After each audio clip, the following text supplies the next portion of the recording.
Please like and subscribe for biology related contents. बिस्मिल्लाहिर्रहमानिर्रहीम। आज मैं आप लोगों के साथ न्यूक्लियोटाइड के बारे में डिस्कस करूँगा कि न्यूक्लियोटाइड क्या होते हैं और इसकी क्या कंपोनेंट है, कितनी कंपोनेंट है और इसके टाइप कितने हैं। तो जैसा कि आप लोगों ने इस वीडियो पे क्लिक किया है तो आपने न्यूक्लियोटाइड के बारे में मालूमात हासिल करने हैं। तो इसके लिए कोई घबराने की ज़रूरत नहीं है, मैं सारे डिटेल न्यूक्लियोटाइड के बारे में दे दूँगा, ठीक है। तो चलते हैं लेक्चर की तरफ। न्यूक्लियोटाइड क्या होते हैं? जिस तरह हमारे पास न्यूक्लिक एसिड होते हैं आरएनए एंड डीएनए, वो लॉन्ग चेन पॉलीमर होते हैं। वो मोनोमर क्या होते हैं? न्यूक्लियोटाइड। यानी डीएनए और आरएनए से के जो मोनोमर है, जो स्मॉलेस्ट पार्टिकल है, वो न्यूक्लियोटाइड ही है। One nucleotide is compose of 5 carbon sugar, nitrogenous base and phosphate group. अच्छा, अब न्यूक्लियोटाइड में क्या होते हैं? जैसा कि हमें पता है कि nucleic acid RNA DNA nucleotide से मिलते हैं, मिलकर बनते हुए, और न्यूक्लियोटाइड बजाते खुद 5 carbon sugar, nitrogenous base and phosphate head से मिलकर बने होते हैं। फॉस्फेट ग्रुप इसके साथ अटैच होते हैं। मैंने nucleotides links together forming nucleic acid, ये पहले हमने बता दिया। अब न्यूक्लियोटाइड की जो कंपोनेंट है, जिस तरह मैंने बताया कि पेंटोस शुगर है, नाइट्रोजनस बेस है। नाइट्रोजनस बेस हमारे पास दो किस्म के होते हैं, प्यूरिन पैरामिडीन होते हैं, फॉस्फोरिक एसिड होते हैं। तो एक एक करके डिटेल स्टडी करेंगे। पेंटोस शुगर हमारे पास दो किस्म की, फिर दो किस्म के होते हैं। डीऑक्सी राइबोस शुगर डीएनए होता है, राइबोस C5H10O4। यहाँ पर जो O5 आता है, लेकिन डीऑक्सी यानी ऑक्सीजन एक रिमूव हो गया है यहाँ पर डीएनए में, तो D4O4 बनता है। यहाँ पर राइबोस शुगर आरएनए से मिलकर बना होता है, आरएनए ई बनाता है, और यहाँ पर राइबोस में C5H10O5 यहाँ पर ये होते हैं।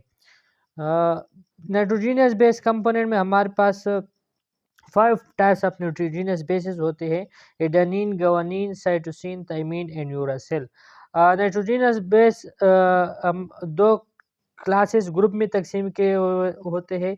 जिस तरह हमने पहले बताया कि पैराडीन एंड प्यूरिन है। प्यूरिन हमारे पास large and double ring structure होते हैं, लार्ज होते हैं और डबल रिंग स्ट्रक्चर होते हैं। और हमारे पास 2 टाइप्स ऑफ नाइट्रोजनियस बेस होते हैं इसमें, प्यूरिन में। एक एडेनिन हो गया, एक ग्वानिन हो गया। ये पिक्चर में आपको दिखाई दे रही है। तो पैरामिडीन में हमारे पास सिंगल रिंग स्ट्रक्चर होते हैं और स्मॉलर कंपाउंड होते हैं। इसमें 3 किस्म की नाइट्रोजनस बेस है, एक थाइमिन है, एक साइटोसिन है, एक यूरासिल है। ये दो किस्म की ग्रुप है, क्लासिफाइड किया हुआ है नाइट्रोजनस बेस को, और आर जो नाइट्रोजनस बेसिस है वो 5 है। फॉस्फोरिक एसिड कंपोनेंट में हमारे पास OH ग्रुप होता है और ऑक्सीजन एटम इसके साथ मिलकर फॉस्फोरिक ग्रुप बनाता है। यही पेंटोस शुगर है, डीऑक्सी राइबोज है, यानी डीएनए का राइबोज शुगर है। और यहाँ पर नाइट्रोजनस बेस के साथ अटैच हुआ है और फॉस्फेट ग्रुप इसके साथ अटैच हुआ है।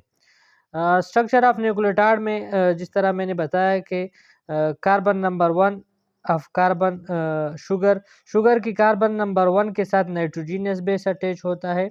मैं आपको हाईलाइट करके यहाँ पर ड्रा करता हूँ। ये शुगर की कार्बन नंबर 1 है, इसी के साथ नाइट्रोजनियस बेस अटैच होता है। और जो फॉस्फेट है, फॉस्फोरिक एसिड ग्रुप है, वो carbon number 5 of pentose sugar, ये पेंटोस शुगर है, और इसकी 1 2 3 4 5 के साथ ये कार्बन नंबर 5 ये हो गया, ये इसके साथ ये pentose sugar pentose group attach होता है। ये हो गया। टाइप्स ऑफ न्यूक्लियोटाइड में हमारे पास मोनोन्यूक्लियोटाइड हो गए, डाई न्यूक्लियोटाइड हो गए। मोनोन्यूक्लियोटाइड में हमारे पास ATP, adenosine triphosphate, ADP, adenosine diphosphate हो। एडेनोसिन हमारे पास पेंटोस शुगर और एडेनिन की नाइट्रोजनस बेस से मिलकर बना होता है, और इसके साथ 3 फॉस्फेट ग्रुप इसके साथ अटैच होते हैं। वहाँ पर बॉन्ड होते हैं, उसके ब्रेक होने से हमारे पास एनर्जी रिलीज हो जाती है। इसी तरह एडीपी होते हैं, लेकिन एडीपी में 2 फॉस्फेट होते हैं। डाई न्यूक्लियोटाइड हमारे पास आरएनए है, डीएनए है, ये दोनों हमारे पास न्यूक्लिक एसिड है और इसकी जो मोनोमर है वो न्यूक्लियोटाइड है। ये आपको पिक्चर में दिखाई दे रही है।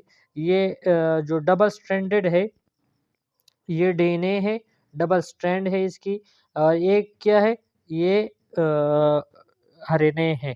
अच्छा, आरएनए और डीएनए में क्या फ़र्क होता है कि आरएनए में थायमीन की जगह यूरासिल होता है और यहाँ पर डीएनए में यूरासिल नहीं होता है, थायमीन होता है। ये नाइट्रोजनस बेस है, इसके फार्मूले के साथ मैंने ग्वानिन और साथ-साथ साइटोसिन। ग्वानिन, साइटोसिन हमारे पास क्या है, एडेनिन और ग्वानिन 2 रिंग है, 2 रिंग से मिलकर बने होते हैं, बाकी 3 जो है ये सिंगल रिंग स्ट्रक्चर होते हैं। तो ये था आज का लेक्चर, होपफुली आपको समझ में आया होगा। नेक्स्ट लेक्चर के लिए दीजिए इजाज़त। वस्सलाम।